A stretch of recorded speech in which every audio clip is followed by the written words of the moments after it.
Historians note that several presidents, including Truman, Kennedy, and Johnson, believe Hoover used these files as leverage. Edgar Hoover ran the FBI from 1924 to 1972. His tenure crossed 8 presidents. By the end, he had built private intelligence files on presidents, senators, journalists, and public figures.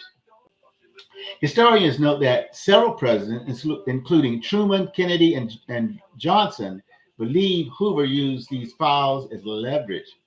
Firing him was considered politically dangerous. An unelected official with decades of tenure held more institutional continuity than the men chosen to lead the nation. Hoover embodied what critics now call the deep state.